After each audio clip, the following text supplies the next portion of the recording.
Assalamualaikum warahmatullahi wabarakatuh. Nama saya Nadia Guni Salsabila dari kelas 11 MIPA 5 absen 24. Saya akan melakukan praktek dakwah untuk memenuhi tugas pendidikan agama Islam. Dakwah yang saya sampaikan kali ini bertemakan tentang kejujuran. Assalamualaikum warahmatullahi wabarakatuh. Segala puji bagi Allah yang senantiasa menjadikan kita masuk dalam golongan orang-orang yang beriman dan memberikan pemahaman mengenai syariat agama. Salawat serta salam kita curahkan kepada Nabi besar kita, Nabi Muhammad SAW, yang merupakan penutup para nabi dan rasul dan telah menjadikan teladan bagi kita serta seluruh umatnya.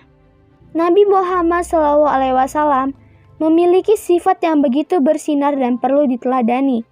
Di antaranya yaitu sifat jujur dan amanah.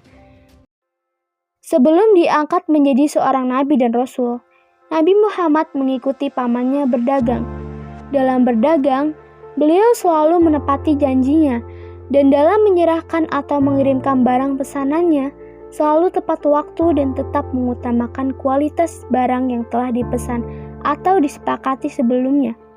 Dalam berbisnis, Rasulullah selalu menunjukkan rasa penuh tanggung jawab dan memiliki integritas yang tinggi di mata siapapun. Reputasinya sebagai pedagang jujur dan adil telah dikenal luas.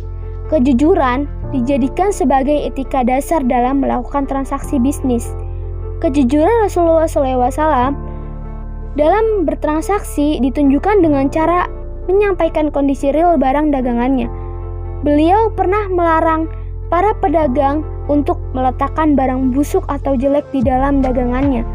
Beliau selalu memberikan barang sesuai dengan adanya dan terbaik bagi konsumennya. Tidak ada tawar-menawar dan pertengkaran antara Rasulullah SAW dan para pelanggannya, sebagai sering terjadi pada waktu itu di pasar-pasar.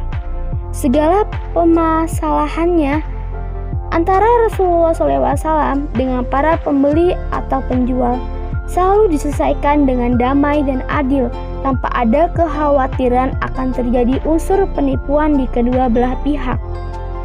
Karena sifat kejujuran dan amanahnya, beliau selalu menjadi seorang saudagar yang sukses dan dikagumi para pelanggannya.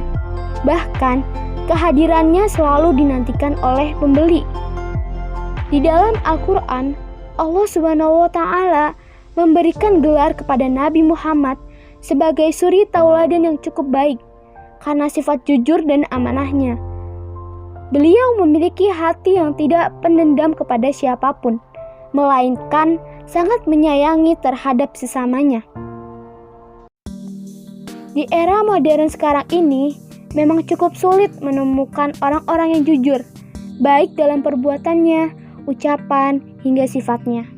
Maka dari itu, sifat jujur harus ditanamkan sejak dini dari orang tua dan para pendidik, mulai dari rumah, sekolah, hingga lingkungan sekitar. Perilaku jujur memang harus ditanamkan mulai dari kedua orang tua, dengan memberikan contoh dalam perbuatan jujur terhadap anak-anaknya. Jika sikap jujur ini sudah tertanam pada siapa saja, maka akan terwujud suatu negara yang maju dan bebas koruptor dan penjahat-penjahat lainnya. Cukup sekian sedikit ceramah saya mengenai kejujuran. Tentunya dengan menjunjung nilai kejujuran, maka akan tercipta pribadi yang baik. Jika dalam penyampaiannya ada salah kata, saya mohon maaf karena kesempurnaan hanya milik Allah Subhanahu wa Ta'ala. Wassalamualaikum warahmatullahi wabarakatuh.